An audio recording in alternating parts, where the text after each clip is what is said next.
बिस्मिल्लाहिर्रहमानिर्रहीम। अस्सलाम वालेकुम नाज़रीन, प्रोग्राम में आपको खुशामदीद कहते हैं। और जैसा कि आप जानते हैं कि 25 जुलाई 2021 से जो है वो आज़ाद जम्मू कश्मीर में इलेक्शन डे होगा और उस हवाले से तमाम तर तैयारियाँ जो है वो रूज पर हैं। तमाम पॉलिटिकल पार्टीज़ ने अपने अपने उम्मीदवार मैदान में उतार लिए हैं और अभी कभी किसी पार्टी के इत्तेहाद की बात होती है, कभी बात होती है कि नहीं इलेक्शन के बाद चीज़ें होंगी, और इस तरह की बहुत सी चीज़ें हैं जो क्लियर नहीं अभी तक नज़र आ रही। आज खुसूसी तौर पर हम बात करेंगे जो है वो कोटली के 6 जो हल्के हैं ज़िला कोटली के, उस पर हम बात करेंगे। और उस हवाले से हमारे साथ मौजूद होंगे ज़ीशान कुरैशी, जो कि पहले भी मौजूद थे और इस हवाले से उनके पास डेप्थ में ज़रा उधर की स्टडी है। ओवरऑल हम बात करें तो 6 हल्के हैं ज़िला कोटली के। पहले 2016 में 5 हल्के थे, अब 6 हो गए। और पहले हल्के की अगर हम बात करें तो वो राजमहल है, जिसकी टोटल तादाद वोटों की जो है रजिस्टर्ड वोटों की तादाद 73,121 है और उसमें मर्द वोटर्स की तादाद है 40,925 और इसी तरह कुल ख़वातीन की तादाद है 32,196। और तहरीक इंसाफ ने अभी तक मलिक ज़फ़र को उतारा है मैदान में। पीपल्स पार्टी जो है वो सरदार आफ्ताब अंजम है। इसी तरह मलिक जुल्फ़कार हैं मुस्लिम लीग नून से, और मुस्लिम कॉन्फ्रेंस से हैं मलिक नवाज़, जो कि सिटिंग में लास्ट MLA भी रहे हैं। इस पूरी सूरत में क्योंकि हम कोशिश करेंगे कि चारों हल्के उसकी वोटर आपको वोट भी बताएं टोटल कितना है, मेल वोट भी बताएं, फीमेल भी बताएं, साथ साथ आप जो अहम यानी बड़ी पॉलिटिकल पार्टीज़ हैं उनकी बात करेंगे। इसके अलावा भी ये हो सकता है यहाँ से आज़ाद उम्मीदवार हो या किसी और पार्टी का उम्मीदवार भी मजबूत हो, लेकिन फ़िलहाल हम ये बड़ी पॉलिटिकल पार्टीज़ के मामला को देख रहे हैं। ज़ीशान कुरैशी साहब, बहुत शुक्रिया आपका वक्त का। हल्का 1 राजमहल की अगर हम बात करें तो वहाँ पर जो चारों बड़ी पॉलिटिकल पार्टीज़ हैं उसकी सूरत क्या है और आपकी नज़र में वहाँ की टीम क्या देख रही है? बिस्मिल्लाहिर्रहमानिर्रहीम। सती साहब, आपका शुक्रिया। ये जो हल्का राजमहल है ये जिला कोटली का पहला हल्का है और ये पहली बार इसमें इंतखाब एक हल्के के तौर पे होने जा रहा है। ये पहले कोटली शहर का हिस्सा रहा है। तो यहाँ से जो पहले MLA रहे हैं वो मलिक नवाज, हम पहले भी काफी प्रोग्राम में बता चुके हैं, मलिक नवाज यहाँ से MLA रहे हैं। और इस वक्त जो लोग उनके मुकाबले में मुख्तलिफ पार्टियों ने उतारे हैं, जिसमें मुस्लिम लीग नवाज ने मलिक जुल्फ़कार को उतारा है, PTI ने मलिक ज़फ़र को उतारा है, और पीपल्स पार्टी के यहाँ से उम्मीदवार सरदार आफ्ताब अंजम है जो मलिक नवाज के खिलाफ यहाँ से इलेक्शन लड़ेंगे। यहाँ की जो सूरत हाल है वो ये है कि यहाँ बरादरियों का वोट बैंक जो है वो अगर तनासब देखा जाए तो 3 उम्मीदवार जो हैं वो एक बरादरी से तल्लुक रखते हैं, मलिक बरादरी से। यहाँ यानी अगर आप देखें जो सख्त मुकाबला होगा वो मुकाबला होगा मलिक वर्सेस मलिक के दरमियान। यहाँ गुज्जर कबीला एक बड़ा कबीला है मलिक कबीले के बाद, और फिर उसके बाद एक जनाल कबीला है, राजपूत हैं कुछ, और दीगर कबाइल भी हैं।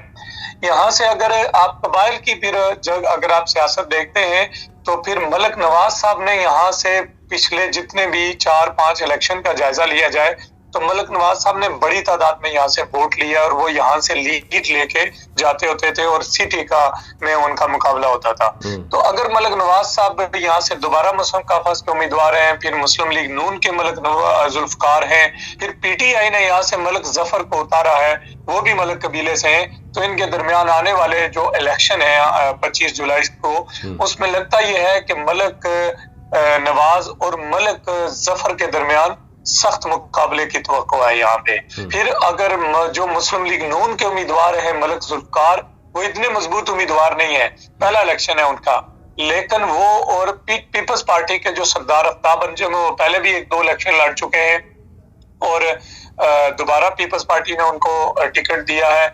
लगता यह है कि वो अगर अच्छा सियासी तौर पे काम करते हैं, आने वाले 1-2 महीनों में उनका क्या जो है ना मजबूत नेटवर्क कितना सामने आता है, उससे ही अंदाजा होगा कि वो कितने मजबूत कैंडिडेट साबित होते हैं। लेकिन इस वक्त जो मुकाबला है वो है पीपल्स PTI और मुस्लिम कॉन्फ्रेंस के दरमियान इस सीट पे। सही है।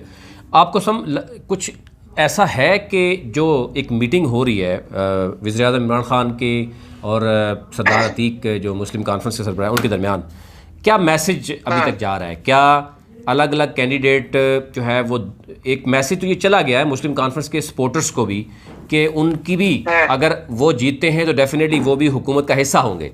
आप समझते हैं कि इससे मुस्लिम कॉन्फ्रेंस का वोट बैंक इंटैक्ट भी रहेगा और मजीद बढ़ भी सकता है? देखें, आजाद कश्मीर के इन साबका जितने इंतखाबात में हैं उनमें भी इत्तेहादी सियासत होती रही है। ठीक है। और इस दफा भी जो पिछले खासे अरसे से एक बात डिस्कशन में आ रही थी, बबांगे दुल कुछ लोग कह रहे थे कि मुस्लिम कॉन्फ्रेंस और पीटीआई का इत्तेहाद होगा, लेकिन आप देखें कि टिकटों की तकसीम तक ये कोई काबिल अमल बात सामने नहीं आई, और टिकटों की तकसीम तक ये ना तो मुस्लिम कॉन्फ्रेंस और पीटीआई का इत्तेहाद हो सका और ना किसी सतह पे इस बात को बिल्कुल सही है। यानी आपको ये लग रहा है कि इस वक्त वहां पर पीटीआई और मुस्लिम कॉन्फ्रेंस के दरमियान मुकाबला है और मलक बरादरी ही आपस में मुकाबले में है, और ये आपको लग रहा है या आपको इसमें क्या लग रहा है कि गुजर बरादरी हो या जराल बरादरी हो, क्या इस आपस में जो तीन जो मलक बरादरी से कैंडिडेट उतरे हैं, तीन बड़ी पॉलिटिकल पार्टी से, कोई और बरादरी फ़ायदा उठा सकती है इस मामले में? हाँ, ये है कि अगर पीपल्स पार्टी का कैंडिडेट गुज्जर कबीले से होता तो इस हल्के से मलक वर्सेस मलक के मुकाबले में जो गुज्जर कबीले का कैंडिडेट था वो अपसेट कर सकता था, लेकिन अभी जो सूरत हाल है वो मुकाबला नजर आ रहा है मलक वर्सेस मलक के दरमियान। सही। लेकिन यहाँ से जो पीपल्स पार्टी के उम्मीदवार है सरदार आफ्ताब अंजम, इस दफा का एक मनफरद अंदाज से वो मुहिम चला रहे हैं, तो नजर आ रहा है कि कहीं ना कहीं वो साबका रवैयात को तोड़ेंगे। ठीक है। लेकिन अगर मुस्लिम कॉन्फ्रेंस का जो कुछ दिन पहले वज़ीर आज़म इमरान खान के साथ मुस्लिम कॉन्फ्रेंस की क़यादत की जो मीटिंग हुई है, ठीक है, उससे लगता यह है कि वो नीचे एक मैसेज चला गया है कि मुस्लिम कॉन्फ्रेंस और पीटीआई आने वाली गवर्नमेंट में एक हिस्सा होंगे। तो फिर अगर मुस्लिम कॉन्फ्रेंस और पीटीआई का कैंडिडेट किसी जगह पे सख्त मुकाबला करता है तो उनमें से कौन सा बंदा आने वाली हुकूमत का हिस्सा होगा? यानी एक ही हुकूमत के लिए दो उम्मीदवार वहां से इलेक्शन लड़ेंगे। ऐसे तो फिर हमारी जो है ना वो जरा ये कहते हैं कि आने वाले दिनों में कोई ना कोई और फैसला भी होगा जिसमें से ये देखने में आएगा कि कहीं मुस्लिम कॉन्फ्रेंस का उम्मीदवार और कहीं पीटीआई का उम्मीदवार एक दूसरे के हाथ में बैठेंगे।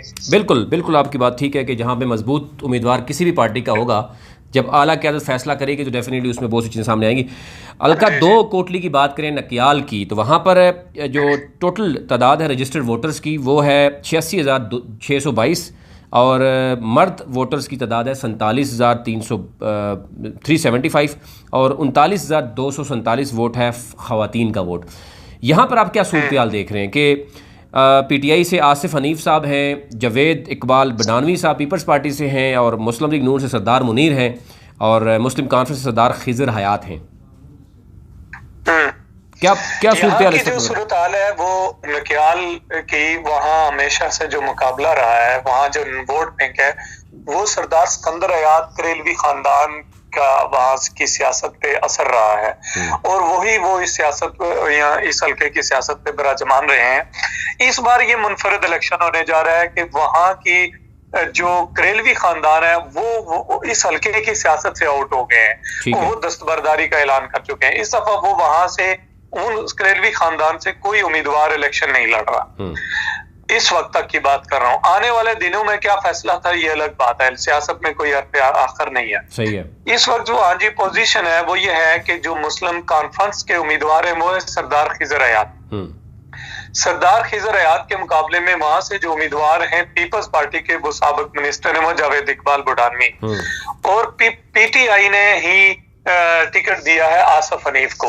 ये आसिफ हनीफ जो है ये एक बिल्कुल न्यू कैंडिडेट है सियासत में भी और पीटीआई की तरफ से भी। ठीक है। ये उस तरह से इनके बारे में कोई बात करना कि ये बहुत मजबूत कैंडिडेट हैं, ये बिल्कुल कबल अज़ वक्त है। इनका ये किस हद तक कितने पानी में है ये इलेक्शन में पता चलेगा, लेकिन इस वक्त तक अगर हम बात कर सकते हैं तो वो जावेद इकबाल बुडानवी के बारे में बात कर सकते हैं कि एक तो वो मजबूत तरीन कैंडिडेट हैं, उनकी बरादरी का वोट बैंक भी है, दूसरा वो करेलवी खानदान को यहाँ से शिकस्त दे चुके हैं। ठीक है।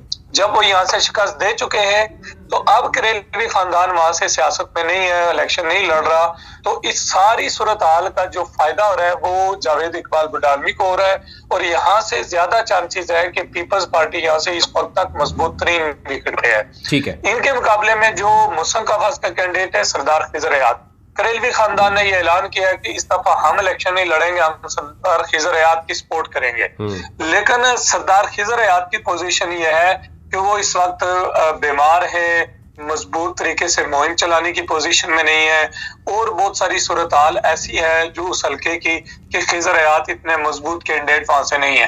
लेकिन अगर यहाँ से करेलवी खानदान मुस्लिम कॉन्फ्रेंस जो इमरान खान के साथ जो मीटिंग हुई है मुस्तफा हफज की क़यादत की, उसमें कोई और चीज, नई चीज तय हो जाती है, आने वाले दिनों में कोई नया फैसला होता है, तो फिर लगता ऐसे है कि करेलवी खानदान से ही कोई ना कोई बंदा यहाँ से खिजर हयात साहब माजूरी का उज़र पेश कर दें अपनी तरफ से, तो करेलवी खानदान से कोई बंदा सामने आ जाए, सरदार नईम खान है या कोई और, तो फिर भी यहाँ से सरदार करेलवी खानदान मुस्लिम कॉन्फ्रेंस और पीपल्स पार्टी के दरमियान मुकाबला है। यहाँ पीटीआई मुकाबले की दौड़ में नहीं है, ये आप ध्यान में रखिए। What about Muslim League Noon? मुस्लिम लीग नून का यहाँ पे जो सरदार मुनीर है वो कहाँ पे खड़े हैं? वो भी मुकाबले की पोजीशन में नहीं है, वो बिल्कुल पहली बार इलेक्शन में आ रहे। मुस्लिम लीग नून ने एक अननोन बंदे को टिकट दिया है, और यहाँ जो मुकाबला है वो पीपल्स पार्टी और मुस्लिम कॉन्फ्रेंस का ही होगा हर दो सूरत में। लेकिन एक चीज है जो बात हो रही है कि जहाँ मुस्लिम कॉन्फ्रेंस का उम्मीदवार मजबूत होगा वहाँ पीटीआई जो है वो शायद ये फैसला करे अभी आने वाले दिनों में, ये क्योंकि ज़राए ये खबर को तस्दीक भी कर रहे हैं कि कुछ हद तक बातें हो रही हैं, वहाँ पर कुछ सीट्स ऐसी हैं जहाँ पर ये मुलाकात का मकसद ही यही है कि ताकि मैसेज क्लियर हो सके और आने वाले दिनों में बड़े फैसले हो सकते हैं। अगर इस तरह का कोई फैसला होता है तो यहाँ पर अगर मुस्लिम कॉन्फ्रेंस का उम्मीदवार मजबूत है और तहरीक इंसाफ उसको सपोर्ट करती है, तो फिर आप समझते हैं कि यहाँ पीपल्स पार्टी के जो जवेद जो है इकबाल है अगर तो ये हल्का ऐसा है कि यहाँ से अगर तहरीक इंसाफ मुस्लिम कॉन्फ्रेंस को सपोर्ट करती है और तहरीक इंसाफ का आसिफ हनीफ बैठ जाता है, ठीक है, तो फिर भी इसका फायदा जावेद इकबाल बुढ़ानवी को, फिर भी मुकाबला जावेद इकबाल बुढ़ानवी और मुस्लिम कॉन्फ्रेंस के दरमियान होगा। बिल्कुल सही है। यानी इस वक्त इस सीट पीपल्स पार्टी की अगर हम जो कहें मजबूत तरीन सीट ये जो है वो देखी जा रही है। ओके जी, आगे चलते हैं जी। हल्का जो 3 है कोटली शहर की अगर हम बात करें तो वहाँ पर टोटल जो तादाद है रजिस्टर्ड वोटर्स की वो है 72,433 है, और मर्द वोटर्स की तादाद है 39,397 और ख़वातीन वोटर्स की तादाद है 33,036। और यहाँ पर हम देखें कि पीपल्स पार्टी के जो है वो अपोजिशन लीडर जो है चौधरी यासीन वो ख़ुद मैदान में हैं, सरदार फारूक जो है वो सिकंदर है मुस्लिम कॉन्फ्रेंस से, और मुस्लिम लीग नून है ज़ुबैर इकबाल है ख़ान है, और मलिक यूसुफ है तहरीक इंसाफ से। तो यहाँ पर सूरत क्या है? यहाँ जो सतीश साहब ये जो सिटी का हल्का है, ये यहाँ तीनों कैंडिडेट तीनों पार्टियों की तरफ से नए लोग आ रहे हैं। यहाँ जो पीपल्स पार्टी है उसने चौधरी यासीन साहब को टिकट दिया और पहली बार वो दूसरे हल्के से इलेक्शन लड़ रहे हैं अपना भाई हल्का छोड़कर, वो ये सिटी है। और फिर इसी तरह मुस्लिम कॉन्फ्रेंस के कैंडिडेट सरदार फारूक सिकंदर करेलवी खानदान के चश्मे चिराग है, वो उन्होंने अपना हल्का नकियाल छोड़ा जहाँ से वो 2016 में MLA बने थे, ठीक है, वो कोटली सिटी में मुस्लिम कॉन्फ्रेंस के टिकट पे आ गए। फिर इसी तरह जुबैर इकबाल कियानी ये मुस्लिम लीग नून बरतानिया के सदर रहे हैं और अभी भी हैं आजाद कश्मीर के, ये वहाँ पहली बार इंतखाबी सियासत में हिस्सा लेने के लिए वहाँ गए हैं और पहली बार इंतखाबी सियासत में हिस्सा ले रहे हैं, और इनको मुस्लिम लीग नून ने बड़े सख्त मुकाबले के बाद टिकट दिया है। बिल्कुल सही है। ये हल्का पेंडिंग हो गया था, कल परसों इनका ऐलान हुआ और इनको टिकट मिला। बिल्कुल, इनके बारे में यही कहा जा रहा है ना कि ये बरतानिया से टिकट साथ लेके आए थे, इशारा मिला था तो फिर आए थे। ये देखे ना जी, यहाँ मुस्लिम लीग नून आप सिर्फ पीटीआई को ना समझे ना कि वहाँ सोर्सेज काम कर रहे हैं, वहाँ दीगर जराए काम कर रहे हैं, यहाँ भी मुस्लिम लीग नून की सूरत हाल भी ऐसी है। यहाँ भी कुछ 9-9, 10-10 कैंडिडेट रहे हैं, किसी एक को मिला है। यहाँ जो बिलखुसूस कोटली का जो फैसला है, यहाँ बहुत लोगों ने यहाँ यूके में बैठे हुए हैं, जो एवनफील्ड वो जो क्या नाम है फ्लैट्स, वहाँ से बहुत सारी चीजें गई हैं अपार्टमेंट्स में। ये बात आपकी बिल्कुल दुरुस्त अच्छा है। इसमें एक और शायद मैं बाद में भूल जाऊँ, ये एक जो बात हो रही है कि आला क़यादत जो मुस्लिम लीग नून की है, AJK की मैं बात कर रहा हूँ, इसमें ये कहा गया कि कोटली की 6 सीटों पर जो मुस्लिम जो है मुस्लिम लीग नून जो आज़ाद जमून कश्मीर की क़यादत है उसके साथ बैठकर बात नहीं हुई, और इसमें मुदाखलत की गई है शाहिद हक़ान अब्बासी साहब की तरफ से, एहसन इकबाल की तरफ से, और फिर कैप्टन सफदर की तरफ से, और कुछ यूके से टिकट लेके आए हैं, और ये आला क़यादत ने कहा है कश्मीर की, जिसमें वज़ीर-ए-आज़म भी हैं, कि जनाब कोटली की कोई सीट ना निकली तो हम ज़िम्मेदार नहीं है, कोटली में तमाम उम्मीदवार आपने वीक किए हैं। क्या सदाकत है इसमें कोई? ये बात किसी हद तक सुनने में आ रही है कि ऐसे ही हुआ है, लेकिन हकीकत ये है कि जो पार्लिमानी बोर्ड था मुस्लिम लीग नून का, उसमें शुरू में एक राय आई थी कि जो लोग मुस्लिम लीग नून की पाकिस्तान में हुकूमत होते हुए इलेक्शन नहीं जीत पाए थे, उन हलकों से कैंडिडेट को तब्दील किया जाए और नए लोगों को वहां से इलेक्शन लड़ने का मौका दिया जाए। उसमें ये कोटली का हल्का भी शामिल है, चढ़ोई का हल्का शामिल है, फिर इसी तरह दीगर मुस्लिम चकसवार इस्मानी के शामिल है। लेकिन यहाँ से तो जितने टिकट्स हैं वो तो सारे मुस्लिम लीग नून ने पुराने लोगों को ही दिए हैं। राजा नसीर कोटली से हैं, वो सिटिंग मिनिस्टर हैं, उन्हीं को टिकट मिला है। जुबैर इकबाल क्यानी यहाँ से चूंकि मुस्लिम लीग के टिकट होल्डर कोटली सिटी से पीटीआई के टिकट होल्डर बन गए, ठीक है, तो यहाँ से किसी ना किसी नए बंदे को देना ही देना था, फिर उन्होंने दिया। इसी तरह दूसरे एमएलए थे राजा नसार साहब मुस्लिम लीग नून के, उन्हीं के घर में अभी तक टिकट है। ये आजाद कश्मीर की जो मुस्लिम लीग नून की क़यादत है, उनकी ये बात कहीं समझ इसलिए नहीं आ रही कि उनको नजर आ रहा है कि हमारे मामलात अब बेहतर नहीं रहे अवामी सतह पे, इसलिए उन्होंने इस तरह की बात फैलाई होगी। लेकिन टिकट तो सारे उन्हीं के घरों में। अच्छा, ये बताएं, लोग उनसे भाग गए। जी, ये बताएं कि यहाँ पर इस वक्त क्या सूरत हाल है, यानी इस हल्के में, हल्का 3 में कोटली शहर, कोटली शहर है ना, कोटली शहर में पीटीआई के टिकट की तकसीम के बाद यहाँ की सूरत हाल खासी वाज़ेह हो गई है। ठीक है, यहाँ इस सख्त तरीन जो मुकाबला होगा वो होगा पीपल्स पार्टी, पीटीआई और मुस्लिम कॉन्फ्रेंस। ठीक है, मुस्लिम कॉन्फ्रेंस के उम्मीदवार सरदार फारूक सिकंदर हैं, जो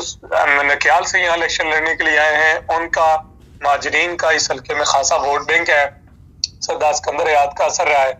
इसी तरह पीटीआई का टिकट गया है मलिक यूसुफ साहब, जो पिछले इलेक्शन में मुस्लिम लीग नून के टिकट होल्डर थे, और उनका भी, उनकी बरादरी का भी और उनका खासा वोट बैंक यहाँ मौजूद है। ठीक है, फिर इसी तरह आप वफाक में गवर्नमेंट और सारी सूरत हाल आप समझते हैं।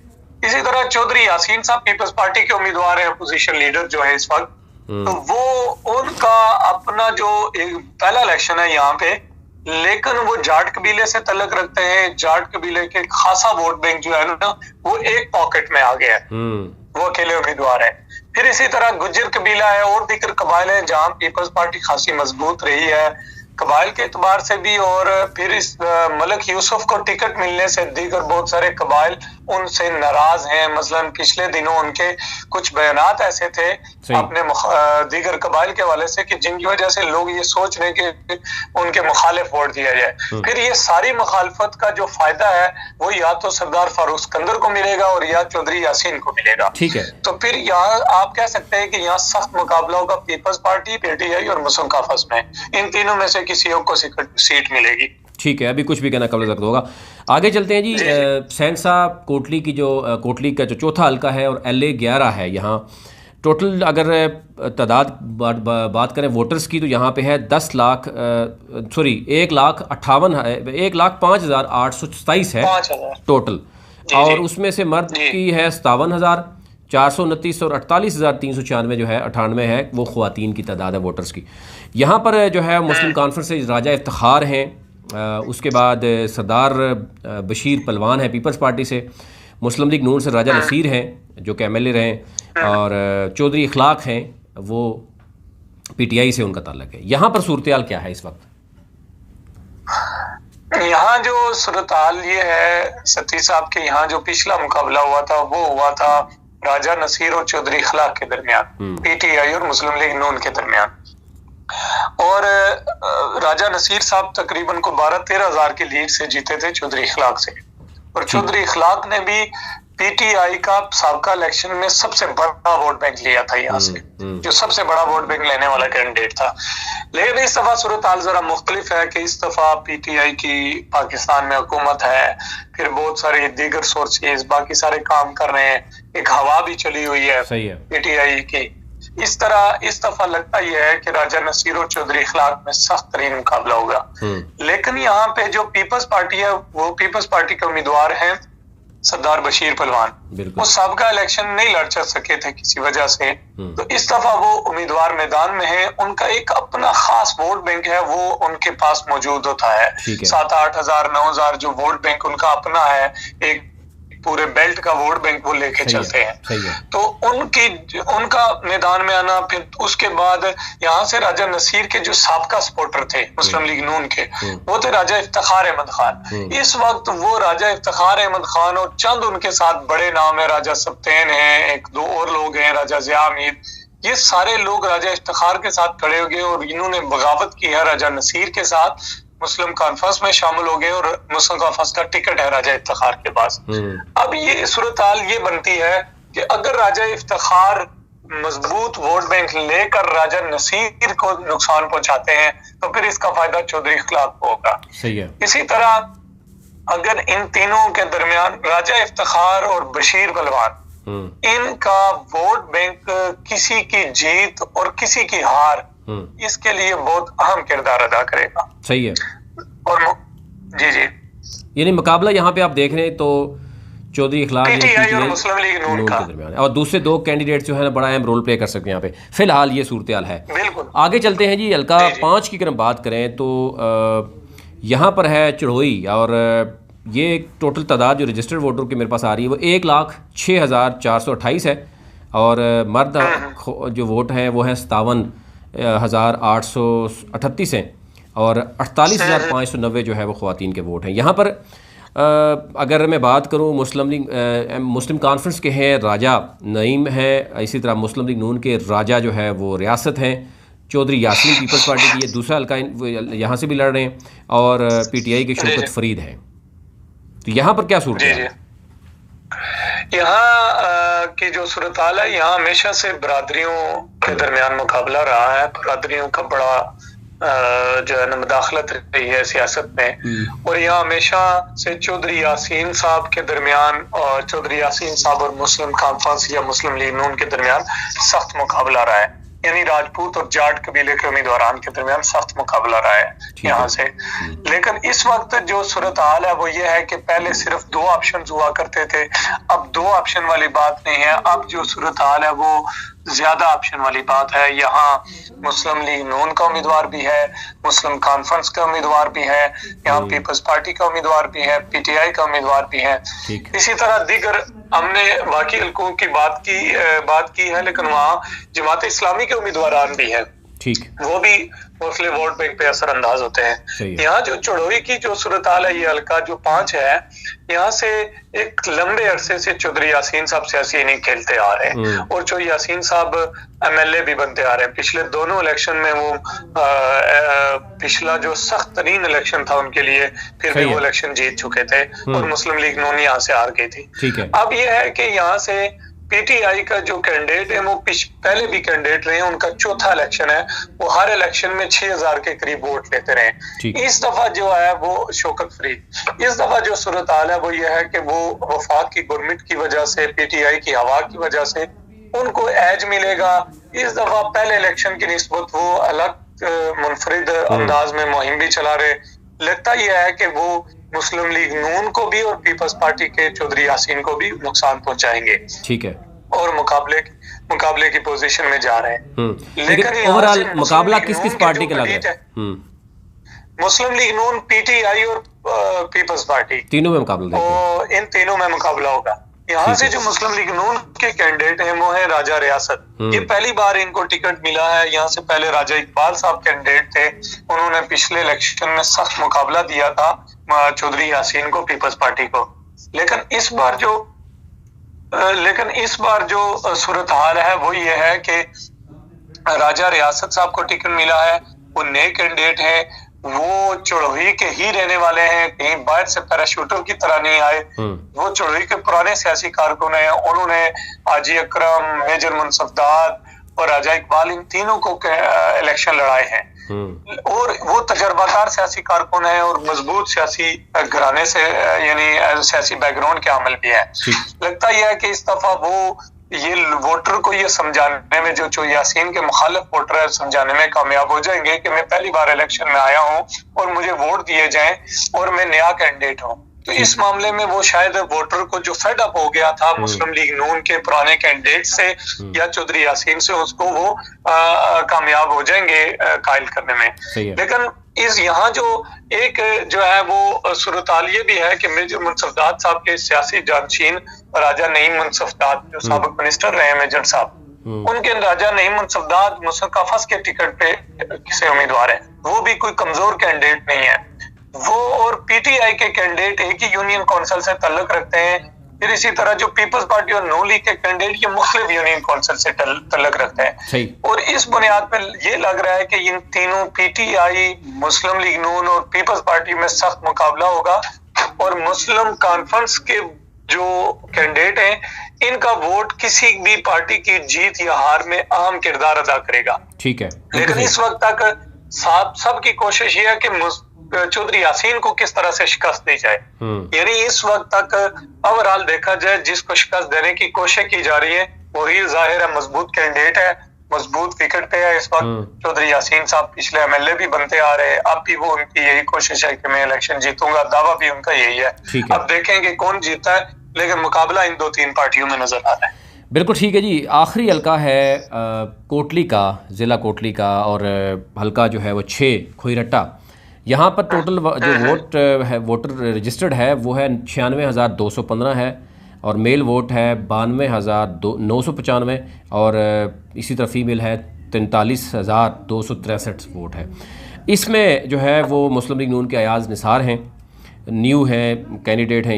इनके हवाले से बताइए। मुस्लिम कॉन्फ्रेंस ने शायद अभी फैसला नहीं किया। पीपल्स पार्टी के वलीद इनकलाबी हैं, इनकलाबी साहब के साहबजादे हैं, और अंसर अब्दाली हैं, तहरीक इंसाफ के टिकट लेने में कामयाब हुए हैं। यहाँ पर ज़ाहिर है आपको पता टिकट की भी दौड़ थी, उसके बाद ये फैसला हुआ थी। क्या समझ रहे हैं इस फैसले का फ़ायदा किसको हुआ, किसको नुकसान हुआ, और यहाँ पर कौन सी जमात फ़िलहाल आपको लग रहा है कि मुकाबले में है 2 जमातें? देखें, ये जो हल्का खोईरट्टा है ये ऐसा दिलचस्प हल्का है कि इसमें इस दफा पहली बार तीनों पार्टियां जो डिस्कस हो रही हैं, तीनों पार्टियों के नए कैंडिडेट मैदान में आए और तीनों नौजवान कैंडिडेट हैं। जो यहाँ आपने जैसे बताया, जिक्र किया कि ये हल्का खोईरट्टा में 96,215 वोट है कुल, और यहाँ से जो कास्टिंग वोट है वो अगर 50 से 60 के दरमियान भी रहे तो 50,000 के करीब ये वोट पोल होगा। यहाँ पहली बार ये हुआ है कि पीपल्स पार्टी के जो साबिक वजीर हैं मतलब इनकलाबी साहब मरहूम, उनके बेटे वलीद इनकलाबी उम्मीदवार हैं। फिर इसी तरह पीटीआई ने टिकट के मामलात सख्त तरीन मुकाबला रहा है रफीक मीर साहब और अंसर अब्दाली के दरमियान, और अंसर अब्दाली ने टिकट की जंग आखिर में जीत ली। इसी तरह मुस्लिम लीग नून के राजा निसार साहब यहाँ से एमएलए थे, बड़े सीनियर सियासतदान हैं, यहाँ से काफी दफा इलेक्शन जीते, लेकिन उन्होंने इस दफा सियासत से दस्तबरदारी का ऐलान करके बेटे को उम्मीदवार में मैदान में उतारा अयाज निसार को।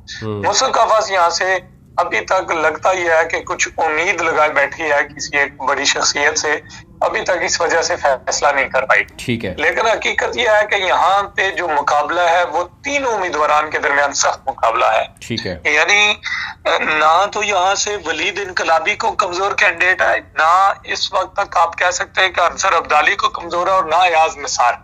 ठीक, लेकिन अयाज निसार को एक नुकसान ये है कि अयाज निसार के मुकाबले में वहीं से जो मुस्लिम लीग नून के टिकट के उम्मीदवार थे शादाब सिकंदर, वो एक बड़े घराने से तल्लुक रखते हैं, और उन्होंने राजा निसार साहब और अयाज निसार के साथ पहले चलते रहे। इस दफा उन्होंने बगावत का ऐलान किया है, और अभी तक उन्होंने आजाद इलेक्शन लड़ने का ऐलान तो कर दिया है, लेकिन लगता यह है कि अगर मुस्लिम कॉन्फ्रेंस को कोई और ऑप्शन न मिला तो लगता यह है कि मुस्लिम कॉन्फ्रेंस के मुमकिन उम्मीदवार यहाँ से शादाब सिकंदर भी हो सकते हैं। लेकिन मुस्लिम कॉन्फ्रेंस किसी एक बड़ी शख्सियत से भी उम्मीद लगाए बैठी है, लेकिन अभी तक उन्होंने अपने को सियासी मुस्तकबिल का फैसला नहीं किया। बड़ी शख्सियत उसका तो नाम अगर बता दें, रफीक नीयर साहब है वो। हाँ, अब रफीक नीयर साहब के बारे में ये बातें भी चल रही हैं कि वो मुस्लिम कॉन्फ्रेंस का टिकट के भी उम्मीदवार हो सकते हैं, उनके पास जा सकता है। कुछ दिन यही बातें चलती रही हैं। अब पिछले कुछ दिन से जो इतलात आ रही हैं कि उन्होंने पीपल्स पार्टी की क़यादत से भी उनके मुज़ाकरात जारी हैं, अपने खास साथी जो उनके साथ चलते रहे उनके साथ भी मुशावरत जारी है। लेकिन सुनने में ये भी आ रहा है कि पीटीआई के अंदर से भी उनको खासी दफा कुछ कॉल्स, कुछ गुस्से की कॉल्स भी दी गई हैं, कुछ उनको पाबंद किया गया है कि अगर आपने पार्टी के साथ चलना है, पार्टी के उम्मीदवार को सपोर्ट करना है, तो उसको आपने मंजर आम पे भी दिखाना है कि आपका वोटर कहाँ है और आपने पार्टी के उम्मीदवार का साथ दिया या नहीं दिया। सही है।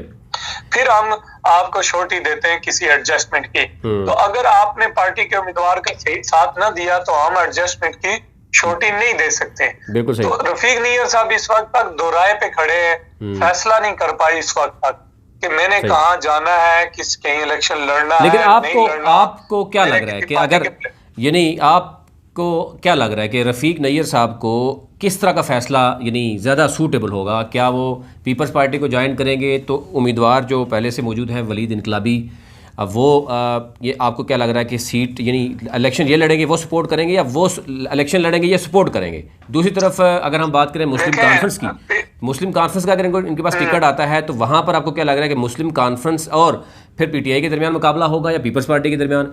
और अगर ये पीटीआई के ही में रहने से इनको फ़ायदा होता है तो आपको क्या लग रहा है तीनों सूरतों में इनके लिए क्या ऑप्शन ज़्यादा बेहतर रहेगा?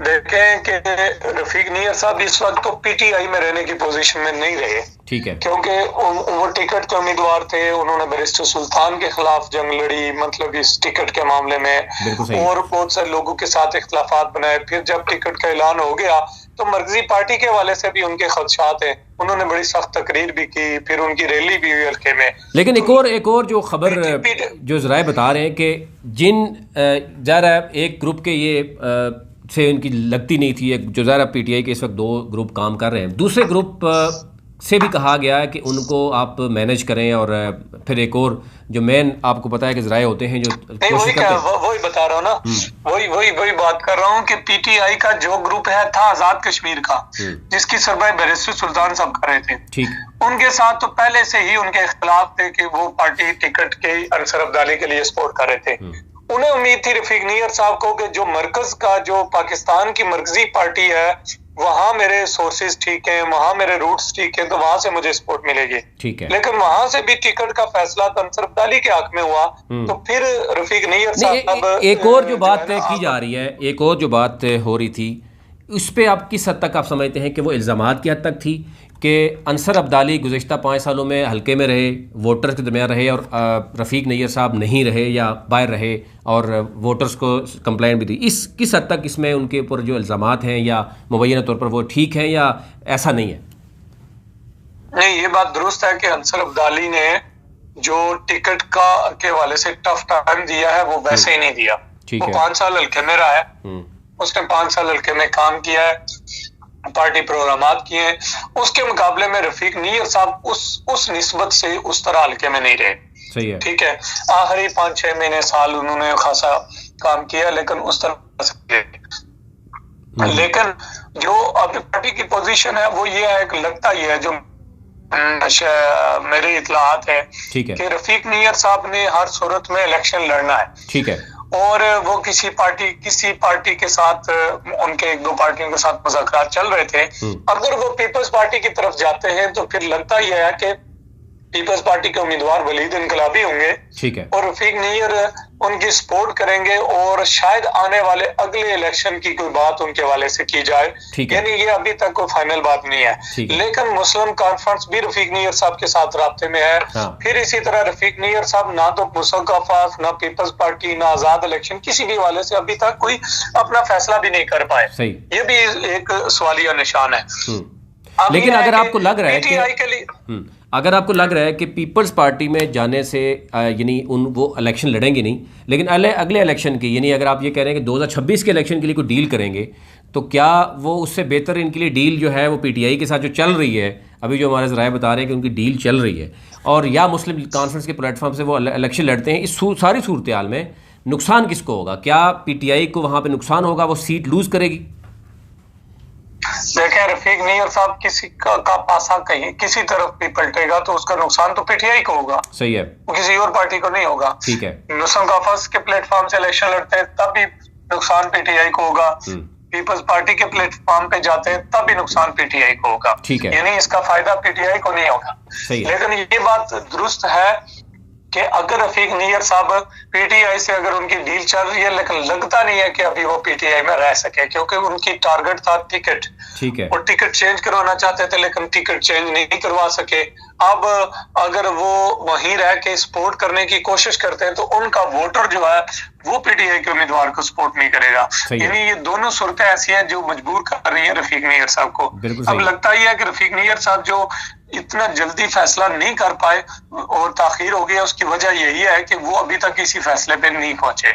लेकिन लगता यह है कि आजकल वो अपना कोई फैसला कर लेंगे, तो उनका फैसला ही यहाँ हल्का क्वेटा की सियासत जो है उसके मुस्तकबिल का तयन करेगा। लेकिन इस वक्त तक वलीद इनकलाबी पीपल्स पार्टी और पीटीआई के दरमियान सख्त मुकाबले की तवक्को है। राजा अयाज नसार के मुकाबले में होंगे, लेकिन शदाब सिकंदर अयाज नसार को सख्त परेशान करेंगे। बिल्कुल ठीक है जी, बहुत शुक्रिया। ज़ीशान कुरैशी साहब हमारे साथ मौजूद थे जनाब। और कोटली, ज़िला कोटली के हवाले से 6 जो हल्के हैं उसका वोट बैंक टोटल कितना है, मेल वोट बैंक कितना है, फ़ीमेल कितना है, और फिर इसके साथ साथ जो इस वक्त उम्मीदवार हैं चारों बड़ी पॉलिटिकल पार्टीज़ के, उनकी इस वक्त सूरत क्या है वो मुकम्मल आपके सामने रखी। बहुत से लोग इस हवाले से जानना चाह रहे थे। आप ज़रूर अपना जो है वो फ़ीडबैक ज़रूर दीजिएगा। कहीं अगर आपको लगे, ज़ाहिर है चीज़ें होती हैं, अब तज़िये होते हैं, कई जगहों पे हो सकता है कि हमारे पास डाटा ठीक नहीं होगा, कई जगहों पे हमारे जो तजियाकार हैं या हमारे पास डाटा भी नहीं हो सकता। ज़ाहिर है ये सियासत है और सियासत में हर लम्हे बाद जो है वो सिचुएशन चेंज होती है। अब इसमें भी अगर वो देखें, एक जगह ऐसा है कि जहाँ पे मुस्लिम कॉन्फ्रेंस ने अभी उम्मीदवार नहीं उतारा, अब कल उतारते हैं तो उसका फैसला क्या होगा ये कुछ भी कहना कबल वक्त होगा। अभी तक लिए इतना ही। अपना अपने मुल्क का ख्याल रखिए। आला नगेबान।